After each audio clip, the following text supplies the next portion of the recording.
Outside the region itself, little is known of Ukraine and Moldova, but both are fascinating countries steeped in history and culture, unspoilt by the arrival of mass tourism. Sometimes the best experiences come with a leap into the dark, so why not step off the well-worn tourist trails and visit an area that represents one of Europe's last true wild frontiers. At over 600,000 square kilometres, Ukraine is the largest country in Europe and is home to some 45 million people. Situated on the banks of the Dnieper River, Kiev, Ukraine's capital and largest city, is the perfect place to start your holiday. Highlights here include the impressive Motherland statue, Independence Square, and the UNESCO World Heritage Site of St. Sophia Cathedral. Kiev is a vibrant city filled with a sense of optimism and energy as it forges its destiny in the 21st century.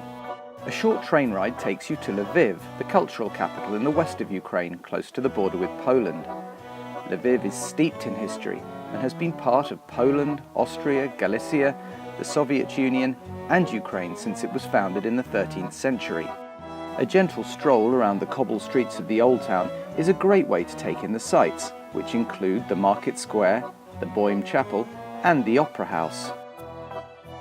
Leaving the city behind, the steppe leads into the foothills which rise to the truly magical Carpathian Mountains, a biodiverse area of natural beauty home to the majestic white stork and the Hutzul indigenous people. Its verdant mountains are the ideal place for hiking and trekking and seeing the traditional mountain lifestyles of cow herders and cheesemakers and experience the local pastimes of egg painting, horn playing and traditional Hutzul music up close. Close to the border with Moldova, the historic region of Bukovina boasts the truly impressive Khotin fort, built in the 10th century by the Kievan Rus, and the enchanting Kamianets-Podilsky castle, which once served as a defence for the idyllic historical city. If little is known about tourism in Ukraine, even less is known about tourism in Moldova. As the country least visited by tourists in Europe, Moldova is slowly finding its identity after gaining independence from the Soviet Union in 1991. In Soroka, the Cradle of Gratitude offers stunning views over the Dniester River, and the old fort sits handsomely on its banks, looking out to Ukraine on the other side. It's also home to the bizarrely wonderful Romany Hill, where Roma families live in an array of gaudy mansions, including ones with designs based on St. Paul's in the Vatican and the Brandenburg Gate. Slowly meandering downstream to Lvova, there are wonderful walks along the banks of the Dniester River, which takes in active troglodyte monasteries, before heading on to the picture-perfect village of Oche, with more prehistoric cave monasteries and a beautiful Orthodox church overlooking the fields below. Tserkvas winery is home to the second largest wine cellar in the world. Originally a limestone mine, it was converted into a wine cellar in the 1950s when the region supplied vast quantities of wine to the Soviet Union.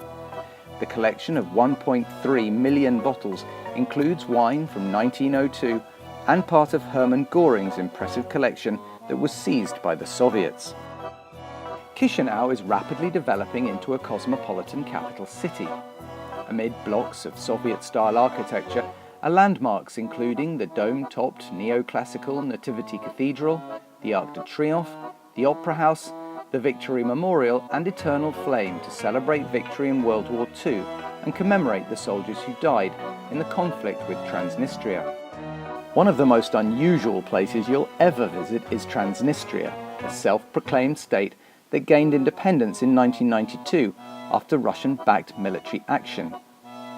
There's an eerie Wild West feel to Tiraspol, the capital city, but it offers a truly bizarre travel experience and makes for a great story. The final destination is Odessa, the pearl of the Black Sea. Founded by Catherine the Great, Odessa is a vibrant, buzzing city popular with domestic tourists in the summer months with something for everyone: beaches, nightlife, history and culture. The Potemkin Steppes were immortalized in one of the most famous scenes in cinema history, in the 1925 classic Battleship Potemkin. Outside the region itself, little is known of Ukraine and Moldova, but both are fascinating countries steeped in history and culture, unspoiled by the arrival of mass tourism. Sometimes the best experiences come with a leap into the dark, so why not step off the well-worn tourist trails and visit an area that represents one of Europe's last true wild frontiers.